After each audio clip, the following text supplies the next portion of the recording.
Welcome to Liberty Life, a podcast that brings together conversations between thought leaders, disruptors, creatives, entrepreneurs and game changers, because we believe good conversation can create positive change.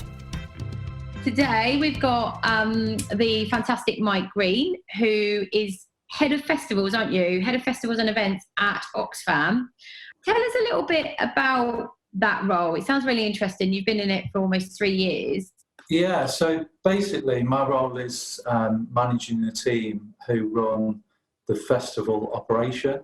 So we work with 20 festivals approximately every year, ranging from the biggest ones like Glastonbury, Download, Reading, Boomtown, right down to the very, very small ones, 5,000 people. Recent one we work called the Long Road. And so we work with a huge range of festival clients and we deliver the operation for them. So we have approximately 6,500 volunteers, which we take to festivals across the summer.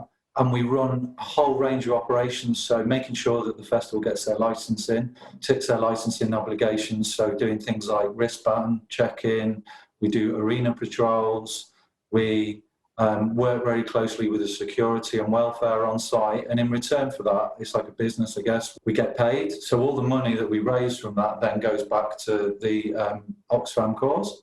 So it's managing that whole operation really from start to finish. So to give you an example of the scale of it, at Glastonbury we have about 2,500 volunteers that are all on one campsite called the Oxfield.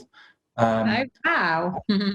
And we have our own catering there. We have caterers who cater for everybody. And apart from the actual stewarding, we also have campaigners who are actually on site talking about whatever work we're doing for that year. So, for example, last year it was all about secondhand September and getting people to pledge not to buy anything new to avoid landfill and the environment. And then we have 4 festival shops as well. So we have volunteers that help run those.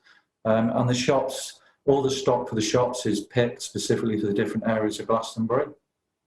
Yeah. So it's quite a big operation, really. To have your own field at Glastonbury is that's a real accolade, isn't it? Really. Tell us a bit about that, the Glastonbury Festival. Talk us through that. What happens? Yeah. So basically, we've worked with them since about 1993, and it first started when Michael Levis and his wife wanted to be able to work closely with a number of festivals, and at the time they were looking at our high street shops, knowing that we have, a big network of high street shops that are run essentially by volunteers. So they invited us and said, look, why don't you help us run the gates? At the time we had a really small number of volunteers, I think it was about 500, so it's grown quite a lot since then. And from there, the whole relationship has developed. We've also worked really closely on site with WaterAid and Greenpeace as part of the joint charities. WaterAid obviously really focus on the toilets and the hygiene side, so they provide that. Greenpeace have the green fields and they do all the litter picking, and we provide the actual stewarding. So the way it's kind of evolved is with the joint charities, we work closely together on a campaign message. So we'll be speaking to Emily Evis normally really early in the year, because she takes a real interest in what all the charities are doing and has lots of really great ideas. She's very collaborative. So it's working with them, I guess, to present, what the charities are doing up for that year. And then on the operational side, so that's more on the campaigning side, it's working with their operational teams to see what they need. And as I say, it's kind of more about looking after the perimeter, doing the arena patrols, just making sure everything runs smoothly. And the volunteers who do 3 8-hour shifts. The thing to do is get the early shifts, because it means you're done by the time the festival starts. So everyone really wants the early shifts. So it's a really kind of collaborative relationship, I guess. It's just developed over a long period of time, and we've got a really core, loyal crew of volunteers, some of which have been around since 93. So wow. Yeah, it's quite inspiring, because my background is live music. So what I do now is different in some respects, though I am involved in some of the music projects we have at Oxfam as well. Yeah, okay. So, and then for those who don't know, what's the sort of true essence and ethos and purpose of Oxfam? I feel like I kind of don't know anymore, actually. So what is it? Yeah, so the main areas in which we work are women equality, fighting poverty and water. Basically supporting the world's most poorest countries and those people as well, as I say, women in those countries who might be, under threat or vulnerable or that sort of thing. And the humanitarian side of what we do, which is, Oxfam's been around about 60, 70 years, we've become specialists in delivering that operation on the ground. So we've got people actually working in those countries, working with innovative ways of bringing water and just supporting people who need it most. And there's the other side, I guess, is the retail one, which most people know as the high street shops, which we replicate on a festival site, and we have high street shops as well. But we pick the stock specifically for each festival. Yeah, obviously, addressing the elephant in the room of the sort of lack of live events or the complete sort of standstill of live music. How's that impacted what has been on your agenda this year and your kind of marketing plans for the year and maybe next year ahead? Yeah, it's been very, very strange, to be honest. We have a team of 9. Half of them are furloughed until the end of this month. They're the operational guys that manage the relationships with the festivals and the account managers, I guess, and each one has their own festival contact. And they're the people, as I say, who plan the operation, and that's not happened. We have been lucky in that we have been able to adapt and do things in a different way. So, for example, over the summer we have a celebrity auction where we sell items that have been donated to Oxfam. So, like, for example, this year we had an original artwork from Coldplay called A Full Head of Dreams, which raised a really large amount of money. And then there's lots of more affordable items that we have, like we had Liam Gallagher's signed tambourine, we got artwork from Basement Jacks and that sort of thing. So that worked really well, and we got involved with that. With the festival shops not happening, we organised an Oxfam pop-up shop in Selfridges, which has a range that is available online, and this opened in September to coincide with the campaign, Secondhand September, which I mentioned we introduced at festivals last year. And the whole thinking is to encourage people to take a pledge to avoid fast fashion and the negative impact that has on the environment, with clothing going into landfill. So the range for Selfridges, we work closely with a stylist called Bay Garner, and we've got T-shirts that are upcycled, designed by a guy called Fergus Purcell. He's like a street artist. And the items were sourced from the warehouse, which we have up in Yorkshire. We had Michaela Cole involved as the face of the project. I saw her face across the campaign, and I was quite excited by that. Yeah, and that has gone down amazingly well. There's some amazing stuff in there. There's like lots of Aussie cloth, dresses, leather flying jackets, 90s sportswear, some really kind of unique pieces. And that, as I say, that was just planned for September, but I believe that's now going to run until the end of the year. We also had a summer festival, which was virtual, called Oxjam, and we hosted that, as I say, in early August, and that was a summer, but that was more of a pilot to test the platform and technology. So at the end of November, we've just announced that we're going to be doing another one, which will be hosted by Six Music broadcaster guy, just Sean Keaveney, which is great. And then for the last 10 years, with Oxjam normally happens in October, and it's basically the music festival that's run by, again, volunteers to support grassroots artists and venues, normally helping more locally. And this year it will be virtual. So we've got lots of artists from the region, from across the UK will be performing. So I've been involved in kind of bringing together the content. Some will be pre-recorded, some will be live. Hopefully going to secure some really well-established artists, as I said, because it's predominantly in the past has been a platform for grassroots artists. And all the money will go towards the Oxfam Christmas Appeal, and that's to support the world's poorest people when they need it most. The other thing, I guess, to mention, which has been really good for us, we did a collaborative merchandise range with Glastonbury WaterAid and Greenpeace, sold them through the Glastonbury shop, and the message was "Hope shines brightest in the dark," and it was a line from a McCartney song, designed by Stanley Donwood, who does the Radiohead artwork and the Glastonbury artwork, and that went so well. We did it as a limited edition range, and they sold out over the weekend, and it ended up, hundreds of thousands of pounds. And it was great because it didn't involve lots of kind of cost. It just sold really well. We collaborated well with the other charities on the design. The really great, I would say, it's one of the best projects I've actually been involved with while I've been at Oxfam. So that was quite exciting. Yeah, that sounds fantastic. So how will the Oxjam work? Will it be, so if you're based in Brighton, would you just kind of link up with the Brighton outlet and there'll be Brighton performances, or is there more of a central one? How's it going to work? Good question. So we're working very closely with the Mixed Reality Lab, and they're based in Nottingham University. Oxjam Beeston for a long time has been a bit of a kind of spearheaded Oxjam. They really pride themselves on it. They've got a really good music community there, and they have collaborated with the guys at the Mixed Reality Lab, and they are the hub of the festival. So there are a number of regions that are involved, and the whole tech platform side will be managed directly from Nottingham University. So they'll stream in, essentially. There's like a mix of pre-recorded and live, and they'll be streaming in. They're using a platform called StreamYard. Okay. Which enables you to queue up the live and the pre-records and do it in a really good way. And then I mentioned we've got Sean Keaveney who will be hosting it as well. That's fantastic. Is it too late to apply? So people that are listening, I'm assuming you've picked your line. No, definitely not. No, we're in the process now of just receiving submissions and also content. So we've reached out to all of the people who performed at Oxjam before, and anybody else who wants to submit something.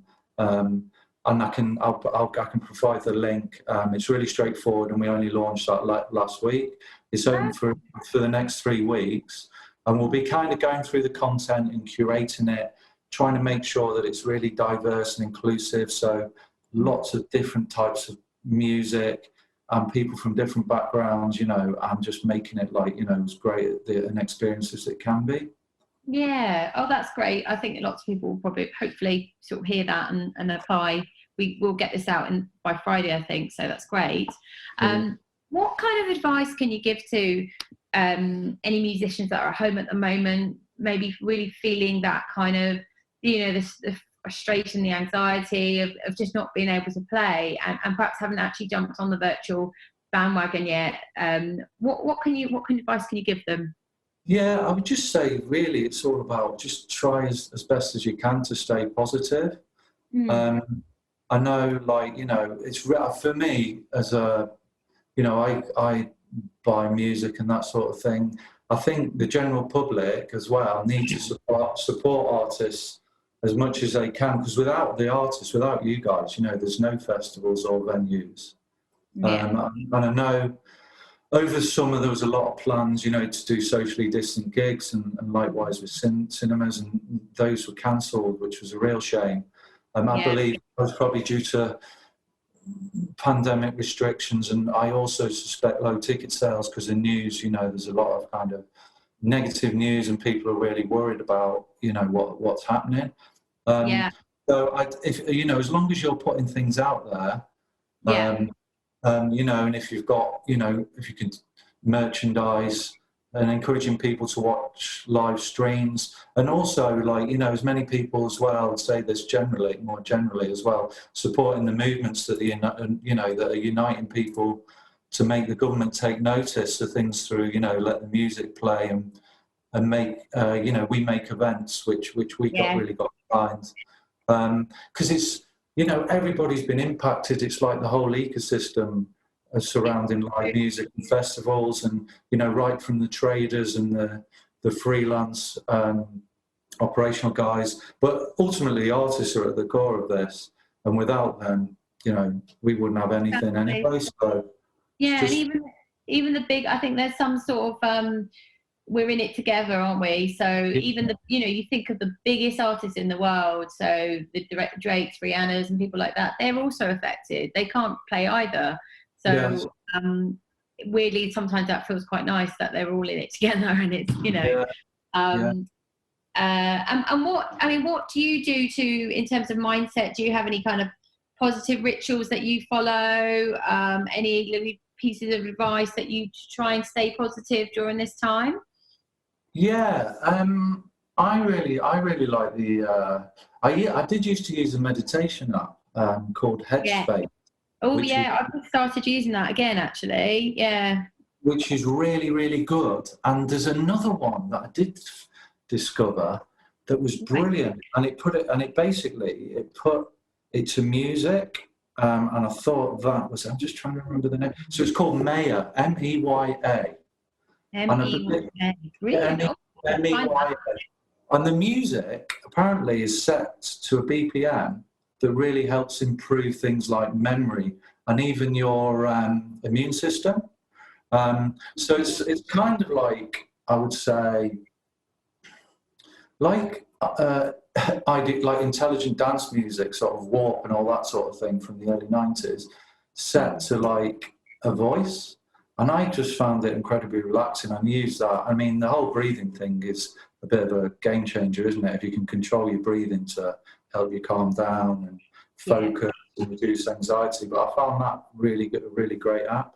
Oh, thanks. Yeah, I'll hopefully I'll check that one out. That sounds really good. No, that's really good.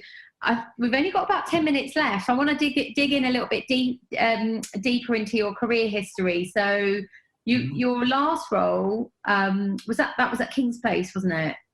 Yeah. So I worked at an amazing venue. Yeah. Before my previous job before Oxfam was a traditional theatre venue called the Swan Theatre. Yeah, it's more of a receiving house. You're working really closely with promoters on musicals and things like that. And my marketing background was very much suited to that, because originally that's what I did, study and all the rest of it. King's Place was probably the biggest, has been the biggest influence in terms of what I've done. I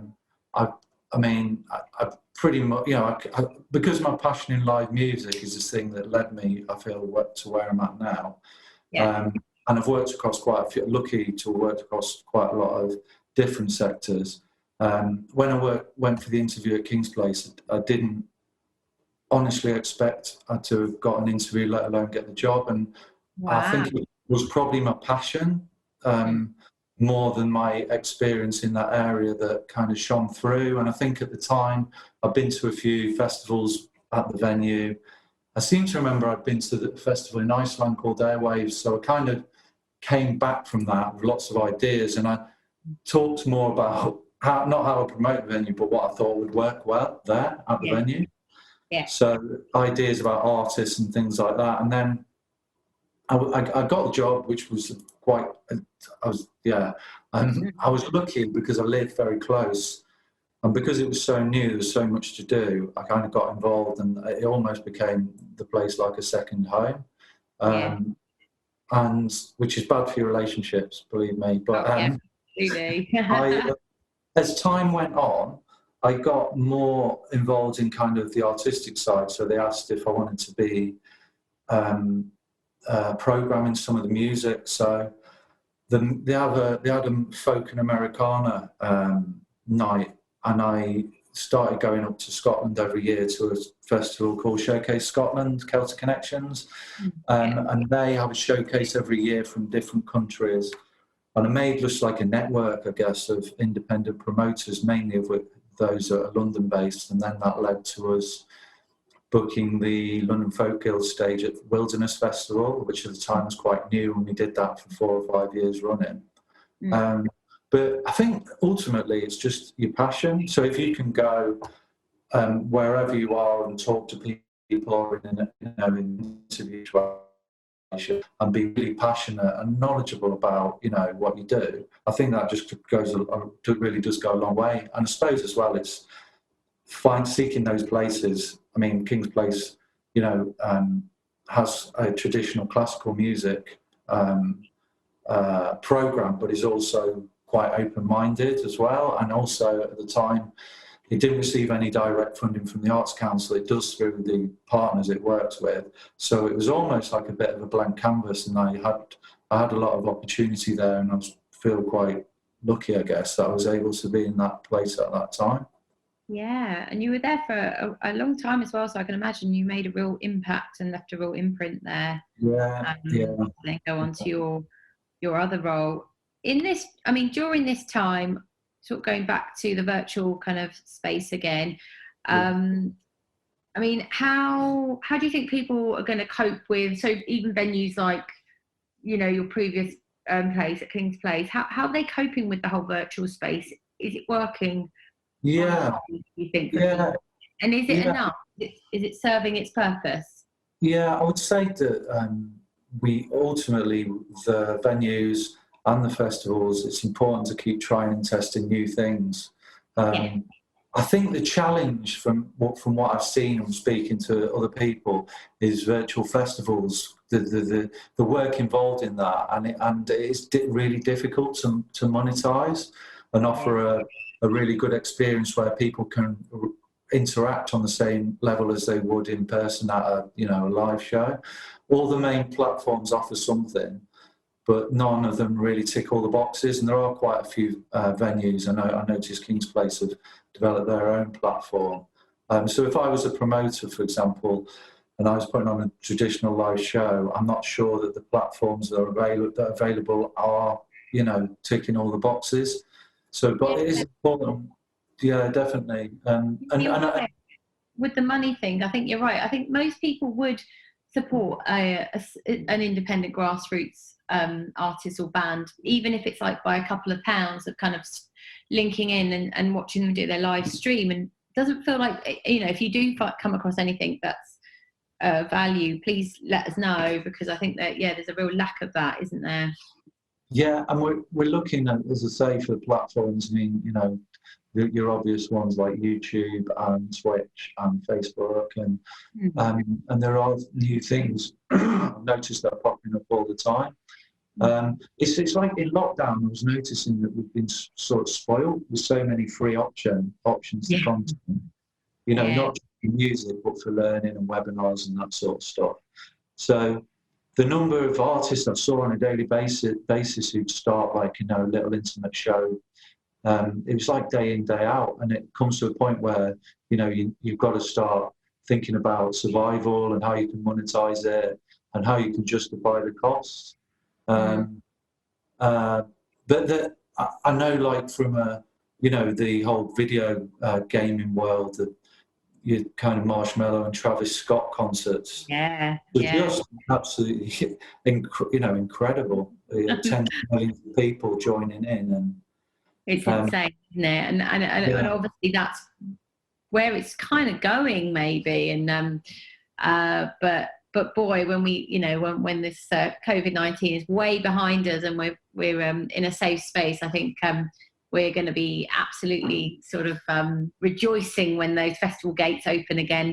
And when do you think that might be? Do you have any kind of insight as to what's happening at Glastonbury? Yeah.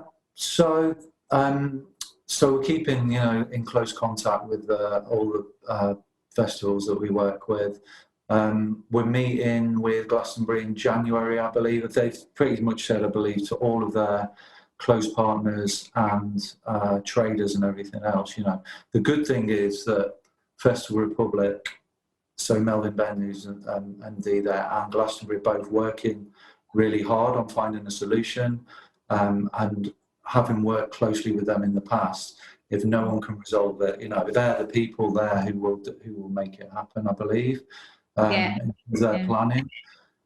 It's really tricky because without a vaccine, I think social distancing, maybe for one-day festivals, like we're speaking to some small festival organisers that are looking to do some one-day events in April, and I think social distancing at those kind of events is possible. Even small things like traders, you queue up for your food. It's just going to be really, really difficult to do. So without that, it's got to be about the testing and whether that is manageable and realistic and who will fund that. I think is a thing. Making it as well, and obviously kind of, immediate, because I suppose if they're going to start doing it at festival gates, you've got to be able to get that result in a matter of minutes, haven't you, to be able to then come through. So I mean, it's interesting, and it's quite reassuring, positive that you're having those conversations and you're having those meetings. Yeah. Do you think that Glastonbury will be back in 21, or do you think not? Yeah, the thing is, they've got so many factors to consider, and I guess like the whole where they're located in Somerset and the surrounding communities and the sheer scale of it. I believe, that they're speaking to their head of operations, they're doing all they can, and speaking to the right agencies and things, but I'm just keeping my ear close to the ground, because at the moment I'm unsure, put it that way, but let's see what happens. Yeah, cool, okay. And if someone wants to get involved and volunteer, where do they go? How do they get in touch? Yeah, they just go to our website, and at the moment anybody can go and register interest in volunteering at a festival. As I say, we do 3 main things: shops, stewarding and campaigning. And then in at the end of January, early February, we open up the applications. So basically anyone over 18, we have people in their 80s volunteering. So it's a real broad range of people. Once you're signed up, we just keep you informed about what's going on. We have a monthly newsletter. And then we tend to open up all the festivals at the same time. But because of the pandemic, we'll just have to see how that goes on in terms of our planning and things like that. Yeah. And then I suppose my final question, what sort of career advice can you give anybody who has graduated in the summer and is perhaps at a little bit of a weird crossroads at the moment? I suppose there's a lot of young people out there that just don't know what to do. For me, I think it's all about just being positive, staying positive. Don't try and have some tenacity. You're going to get rejections. That's normal. It is. I think so now, more obviously with the pandemic, because of the impact that's had on the whole sector across the board. But if you're passionate about it and you believe in it and you know your area, you'll go to an interview or speak to someone who will become, part of your network. And if you do that, I think, and you carry that with you, you will get there eventually. You just got to stay positive. I think it's so difficult, for young people, because it's hard anyway. And then there's a layer of this that we're going through now. But it's just trying to stay positive as best that you can. I can't emphasise that enough. That's it. And I also think what worked for me as well, sort of getting yourself out there, establishing your profile on LinkedIn, reaching out to people. I think more people than ever at the moment have that real element of compassion. And I'm kind of responding to people more than I normally do on LinkedIn, of people asking for careers advice or just asking for 5 minutes with me, which, so I've been particularly kind of open to that.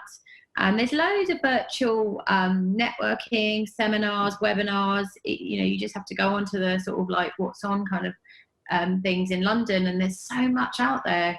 So I think there's lots of opportunity to keep learning, isn't there? Yeah.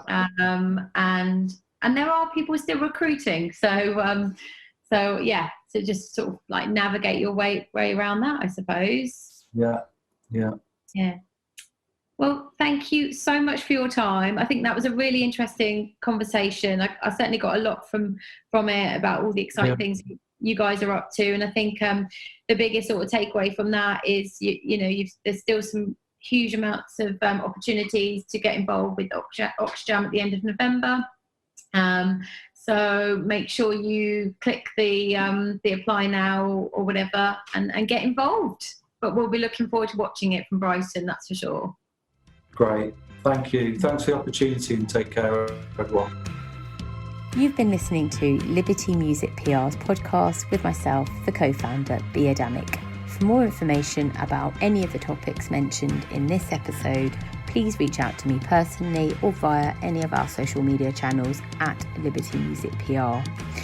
Liberty Music PR is a global agency offering independent playlisting, distribution, creative partnerships and digital publicity. If you're interested in working with us to promote your music, feel free to get in touch today.